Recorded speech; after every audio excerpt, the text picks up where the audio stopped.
दोस्तों, पाकिस्तानियों के लिए खतरे की घंटी बज चुकी है क्योंकि Indian captain Rohit Sharma form में वापस आ चुके हैं। जब ब्रिलियंस, एक्सीलेंस, क्लास और एक्सपीरियंस का इम्तजाज होता है ना, जब इन सब का कम्बिनेशन होता है तो ऐसी इनिंग्स देखने का भी अपना ही मज़ा है। क्या क्लास की उन्होंने इनिंग्स खेली हैं। 72 बॉल्स में उन्होंने 100 स्मैश किया था।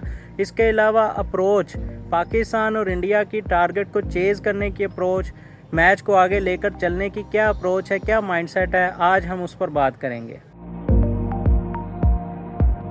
सबसे पहले हम बात करते हैं कैप्टन रोहित शर्मा की ज़बरदस्त इनिंग्स की। इतने अरसे के बाद उन्होंने वाइट बॉल क्रिकेट में वापसी की है और ये उनका फेवरेट फॉर्मेट है। कोहली का भी ये फेवरेट फॉर्मेट है और रोहित शर्मा का भी ये फेवरेट फॉर्मेट है। इसमें उन्होंने क्यों उनका ये फॉर्मेट फेवरेट है बता दिया है। कोहली तो खैर स्कोर नहीं कर सके, वो अभी भी फेल ही जा रहे हैं। नेक्स्ट मैच में अगर इंडिया पहले बैटिंग करता है तो हो सकता है कि कोहली की इनिंग्स हमें अच्छी खासी इनिंग्स देखने को मिलें, लेकिन दूसरी तरफ रोहित शर्मा फॉर्म में वापस आ चुके हैं। बहरहाल अगर हम रोहित शर्मा की इनिंग्स की बात करें तो कमाल की उन्होंने इनिंग्स खेली हैं। पहले तो उन्होंने 26-28 बॉल्स में स्कोर की थी, बहुत ही अग्रेसिव खेल रहे थे। पहली बॉल से ही वो अग्रेसिव खेल रहे थे। रोहित शर्मा जब वाइट बॉल में बैटिंग कर रहा है, ख़ास तौर पर वनडे में जब वो बैटिंग कर रहा होता है ना, तो उसकी बाउंड्रीज़ का भी आपस में मुकाबला चल रहा होता है। चौके ज़्यादा होंगे या सिक्सेस ज़्यादा होंगे, इनका भी आपस में मुकाबला चल रहा होता है। तो बहुत ही ज़बरदस्त उन्होंने बैटिंग की।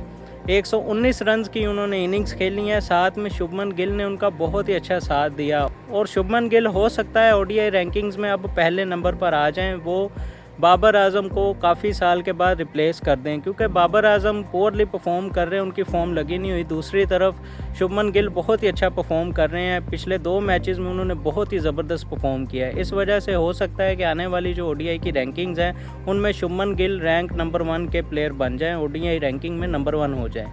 रोहित शर्मा के आगे 2 रास्ते थे, या तो वो टिप टिप खेलें, आराम से खेलें, अपनी फॉर्म को वापस लेकर आए, क्योंकि पहले मैच में भी वो थोड़ा स्कोर किया था, 1-2 स्कोर पे ही वो आउट हो गए थे। तो उनके लिए ये बहुत ही बड़ा क्वेश्चन था कि उन्होंने अपनी फॉर्म कैसे वापस गेन करनी है।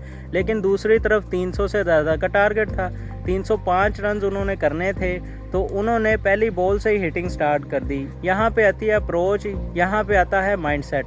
जब आप मेंटली रिलैक्स होंगे ना, आपको पता होगा कि मैं सही से खेलूँ या ना खेलूँ, मेरी सारी टीम फॉर्म में है। हर प्लेयर, जितने भी बैटर्स हैं, सभी बहुत अच्छी फॉर्म में हैं और सभी अपनी अपनी इंडिविजुअल इनिंग्स खेलना, अपनी अपनी इंडिविजुअल पार्टिसिपेशन करना जानते हैं। टीम को किस तरह से प्लेयर की कैसे ज़रूरत है, प्लेयर उस चीज़ को यूटिलाइज़ करना जानता है। तो रोहित शर्मा मेंटली इजी थे, उनको सिर्फ अपनी फॉर्म की फ़िक्र थी कि उन्होंने फॉर्म में वापस कैसे आना है। तो उन्होंने पहली गेंद से ही अग्रेसर का रोल प्ले किया। साथ में शुभमन गिल अग्रेसर नहीं थे, वो एंकर कर रहे थे, लेकिन वो इस तरह से एंकर नहीं कर रहे थे कि वो टिप्पी किए जा रहे हैं बॉल्स को और दूसरी तरफ रोहित शर्मा हिटिंग कर रहे हैं। वो भी एंकर कर रहे थे, लेकिन स्ट्राइक रोटेशन बड़ी अच्छी कर रहे थे। फिर जो बॉल उन्हें गैप में मिलती थी, जिसमें थोड़ा सा उनको रोम मिलता था बॉल में, उसको वो हिट करते थे, वो छोड़ते नहीं थे। बाउंड्री उन्होंने लाजमी हिट की है। रोहित शर्मा ने सीरीज़ के दूसरे वनडे मैच में सेंचुरी स्कोर कर दी और टीम को जीत दिलवाई, उसमें बहुत ही अहम रोल प्ले किया। अब यहाँ पे अगर हम इंडिया और पाकिस्तान की टारगेट को चेज़ करने की, 300+ का टोटल चेज़ करने की अप्रोच और माइंडसेट की बात करें तो आपके सामने है कि पहले 10 ओवर्स में इंडिया ने 70-80 स्कोर कर लिया है। उनके 25 ओवर में 150 से ऊपर स्कोर था और 30 ओवर से पहले उन्होंने 200 स्कोर कर लिया था। आप देखें कि वो कितना फास्ट खेल रहे थे, 300 स्कोर का टारगेट चेज़ कर रहे थे। पहला जो मैच था उसमें 248 का उन्होंने टारगेट चेज़ करना था, जो उन्होंने 38 ओवर्स में पूरा कर लिया था। जबकि दूसरे मैच में उनको 305 रन का टारगेट मिला था, 305 का, वो उन्होंने 44 या 45 ओवर्स में पूरा कर लिया है। आप देखें कि इंडिया किस कदर तेज़ी से क्रिकेट खेल रहा है, कितनी ज़्यादा उन्होंने अग्रेसिव क्रिकेट खेली है।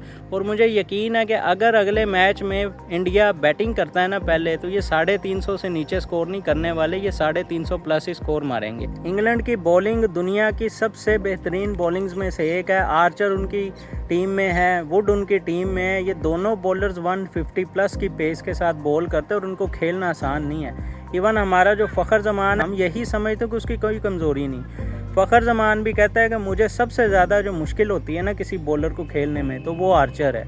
बड़े बड़े प्लेयर्स ने आर्चर की बॉलिंग को टॉप क्लास कहा हुआ है कि आर्चर जब बॉल करने आता है ना तो हमें थोड़ा सा खौफ ज़रूर आता है उसकी बॉलिंग से। लेकिन किस तरह से इंडियन टीम आर्चर को खेल रही है। श्रेयस अय्यर वुड और आर्चर को इतना इजी होकर खेल रहे थे, ऐसा लग रहा था जैसे आर्चर और वुड बचने की कोशिश कर रहे हैं। ऐसा नहीं है कि वो उसको हिट करने की कोशिश कर रहे हैं या उसकी विकेट लेने की कोशिश कर रहे हैं। इतना ज़्यादा डर बिठाया हुआ था इंडियन बैटर्स ने इंग्लैंड के बॉलर्स पर। इंग्लैंड की टीम की जिद है कि हमने इन स्पिन विकेट्स पर भी फास्ट बॉलिंग से ही खेलना है, हमने 150 की पेस पर बॉल करनी है और सारी टीम को ढेर कर देना है। वो तो ढेर नहीं हुए, लेकिन इंग्लैंड की टीम दोनों मैचेस में ऑल आउट हो गई है। बहरहाल यहाँ पे अप्रोच की बात आती है, उनके माइंडसेट की बात आती है कि इंडियन टीम जल्दी से जल्दी मैच को ख़त्म करने की कोशिश करती है। ऐसा नहीं है कि इजी हो गए हैं, काफ़ी ज़्यादा बॉल्स पड़ी हुई हैं तो स्कोर थोड़ा है तो हम आराम से टिप टिप करके खेल लेते हैं, अपनी गेम को आगे लेकर चलते हैं। जिसकी फॉर्म नहीं है उस प्लेयर की फॉर्म वापस आ जाएगी, ऐसा नहीं है। हर प्लेयर अपनी गेम करने आता है, कोई भी प्लेयर अपनी फॉर्म वापस लाने के लिए नहीं आ रहा, बस वो टीम को जिताने के लिए आ रहा है। यूनाइट होकर, यूनिटी उनकी टीम में नज़र आती है, यूनाइट होकर सारे प्लेयर्स खेल रहे हैं। हर कोई एक दूसरे की गेम को अच्छा खासा अप्रिशिएट करता है। यही वजह है कि आप देख लें हर प्लेयर अपनी गेम में इतनी ज़्यादा इम्प्रोविज़न लेकर आ रहा है, इतना ज़्यादा उन्होंने इम्प्रोवाइज़ किया है, इतना ज़्यादा उन्होंने अपनी गेम को अच्छा किया है कि हर प्लेयर ही उनका फॉर्म में वापस आ रहा है। जो भी प्लेयर आउट ऑफ फॉर्म था, जिसके बारे में ज़्यादा कंसर्न्स थे, वो सब के सब फॉर्म में वापस आ रहे हैं और उनको फ़िक्र कोई नहीं है। 300 350 का टारगेट भी इंडिया की टीम इस तरह से इतना इजीली चेज़ कर रही है कि लगता ही नहीं है कि 350 का टारगेट, ऐसे लगता है जैसे 250 का टारगेट है जो ये चेज़ कर रहे हैं। और दूसरी तरफ अगर आप पाकिस्तान की अप्रोच देखें, 330 रन का टारगेट था। 40 ओवर तक पाकिस्तानी टीम मैच के अंदर थी बॉलिंग में। लास्ट 10 ओवर्स में उनको 123 रन पड़े थे, लेकिन ये पहली बॉल से जब चेज़ करने आए हैं प्रेशर में थे। फ़खर जमान सारा प्रेशर अब्जॉर्ब कर रहा है, फ़खर जमान अच्छा खासा उनको हिट कर रहा है, पहली बॉल से ही वो अग्रेसिव होकर खेल रहा है। लेकिन दूसरी तरफ बाबर आजम खुद ही अपने ऊपर प्रेशर लेकर आ रहे हैं, उनकी भी फॉर्म नहीं लगी हुई, उनको पता है वो स्ट्रगल कर रहे हैं। तो आप थोड़ा सा टाइम ले सकते हैं, इसमें कोई इशू नहीं। लेकिन आप जिस तरह से स्ट्राइक रोटेशन पे भी नहीं सही से वर्क कर रहे, आपसे स्ट्राइक रोटेशन भी नहीं हो रही, ये ज़्यादा कंसर्निंग है। उसके बाद कामरान गुलाम जब खेलने आए हैं, उनकी आप स्ट्राइक रोटेशन देख लें, पहले रना बॉल के हिसाब से जा रहा है, उसके बाद खुद ही उसने अपने ऊपर प्रेशर माउंट कर लिया, खुद ही प्रेशर अपने ऊपर बनाकर खुद ही आउट हो गया। 330 रन का टारगेट एशियन पिचेस पर कुछ भी नहीं है। इंडिया 350 के अप्रोच के साथ खेल रही है, वो तो अब T20 में 250 स्कोर तक जा रहे होते हैं।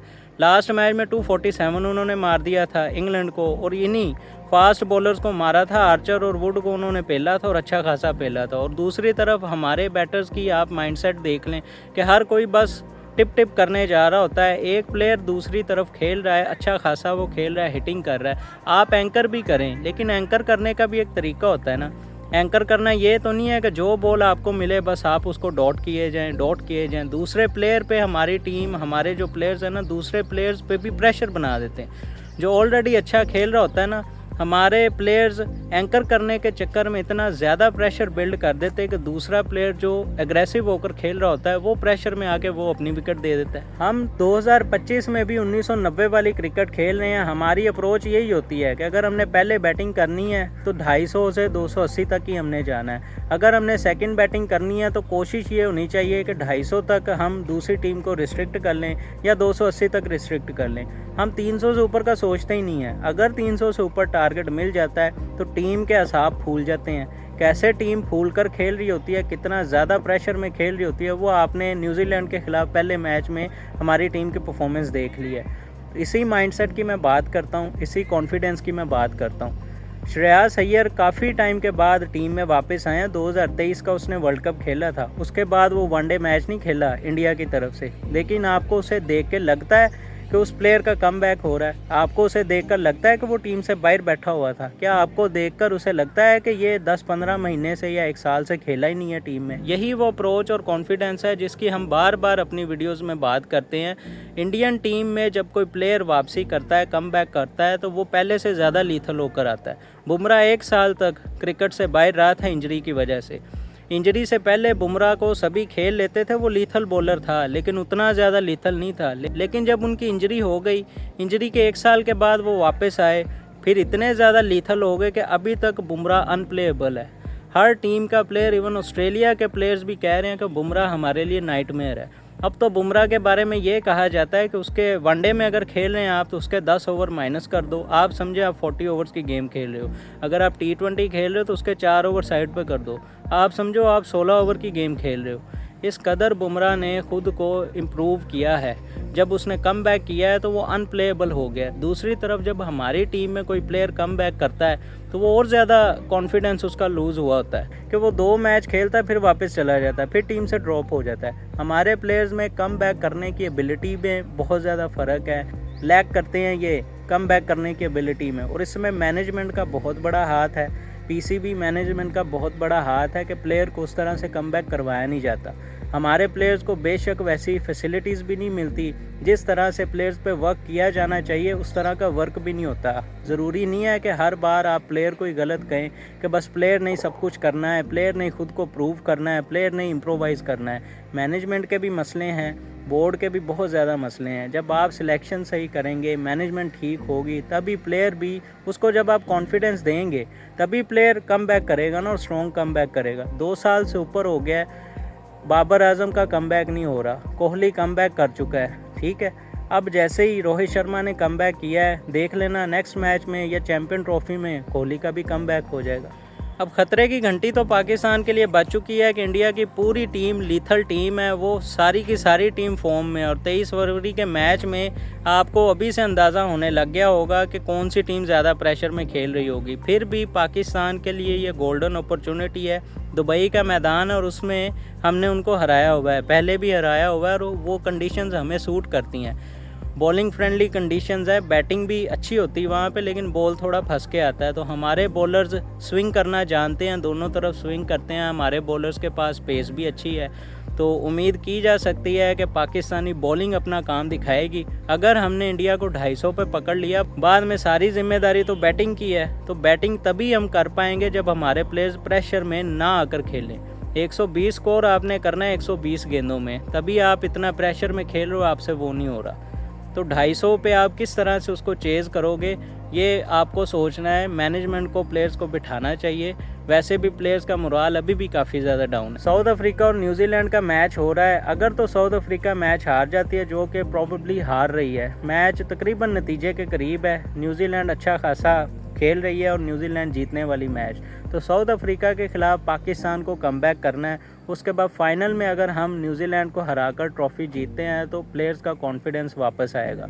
आई होप कि पाकिस्तानी टीम चैंपियन ट्रॉफ़ी में स्ट्रॉन्ग कमबैक करेगी और सबसे अच्छा परफॉर्म करेगी। न्यूजीलैंड की साइड साउथ अफ्रीका के ख़िलाफ़ जिस तरह से खेल रही है ना, हमें अपनी बॉलिंग को अप्रिशिएट करना चाहिए कि 40 ओवर तक हमारी टीम बॉलिंग में, हमारी टीम मैच के अंदर थी। आखिरी 10 ओवर्स में उन्होंने, जाहिर है उनके हाथ में विकेट्स थी, तो उन्होंने कुट लगा दी हमारे प्लेयर्स को, हमारे बॉलर्स को। बहरहाल हमारी टीम के पास बॉलिंग अच्छी है और उम्मीद करते हैं कि हमारी बॉलिंग चैंपियन ट्रॉफ़ी में अच्छा परफॉर्म करेगी, और साथ में हमारी बैटिंग को भी अपना काम दिखाना पड़ेगा। ऐसा ना हो कि इंडिया को हम 250 पे पकड़ें और हमारी बैटिंग 250 भी ना कर पाए। एक हाईलाइट ये भी है कि साउथ अफ्रीका कितना लाइट ले रहा है इन सीरीज़ को, वो अपनी तैयारी कर रहे हैं। उन्होंने सारे प्लेयर्स को, जो सीनियर प्लेयर्स हैं, उनको रेस्ट दे दिया और 4 प्लेयर्स का ट्राई सीरीज़ में उन्होंने डेब्यू करवा दिया है। और मैंने आपको पहले भी कहा है कि हमारी सारी पिचेस 300 प्लस स्कोर वाली पिचेस हैं। साउथ अफ्रीका की तरफ से 4 प्लेयर्स डेब्यू कर रहे हैं, उनमें से एक प्लेयर जिसका नाम ब्रिड्जे है, वो ओपनिंग प्लेयर था, उसने 150 स्कोर हिट किया है, और वो दुनिया का क्रिकेट हिस्ट्री का पहला ODI का ऐसा बैट्समैन बन चुका है जिसने अपने डेब्यू मैच में 150 स्कोर हिट किया है। अब आप यहीं से अंदाज़ा कर लें कि डेब्यूटेंट कितना इजी होके खेल रहा है इन पिचेस पर, और एक्सपीरियंस टीम है। न्यूजीलैंड की एक्सपीरियंस टीम है, उनके एक्सपीरियंस बॉलर के अगेंस्ट उसने 150 स्कोर हिट किया, और ये इन एक्सपीरियंस टीम है साउथ अफ्रीका की। 4 डेब्यूटेंट्स के साथ खेल रही है साउथ अफ्रीका की टीम, उन्होंने फिर भी 300 स्कोर कर लिया। अगर साउथ अफ्रीका की इन एक्सपीरियंस साइड 300 स्कोर कर सकती है न्यूजीलैंड की एक्सपीरियंस्ड टीम के अगेंस्ट, हमारी साइड तो फिर भी एक्सपीरियंस्ड है। हमें तो 350 की अप्रोच रखनी चाहिए, 350 का चेज़ करने का ज़हन में रखें और 350 स्कोर करने का ही ज़हन में रखें।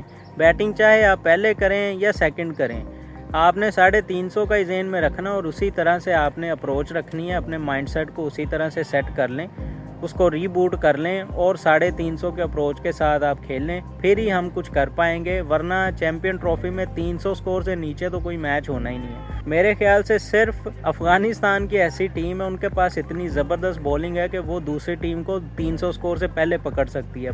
बाकी किसी और टीम की ऐसी बॉलिंग नहीं है कि 250 या 300 स्कोर तक दूसरी टीम को रिस्ट्रिक्ट कर ले। पाकिस्तानी टीम ने कल बहुत अच्छा परफॉर्म किया था न्यूजीलैंड के खिलाफ बॉलिंग में, तो उम्मीद करते हैं कि आगे आने वाले मैचेस में हमारी बॉलिंग तो अपना काम दिखा ही रही है, साथ में हमारी बैटिंग भी अपनी जिम्मेदारी को पूरा करेगी। वीडियो अच्छी लगी है तो इसे लाइक करें, अपने दोस्तों के साथ शेयर करें और चैनल को सब्सक्राइब कर लें। Thank you.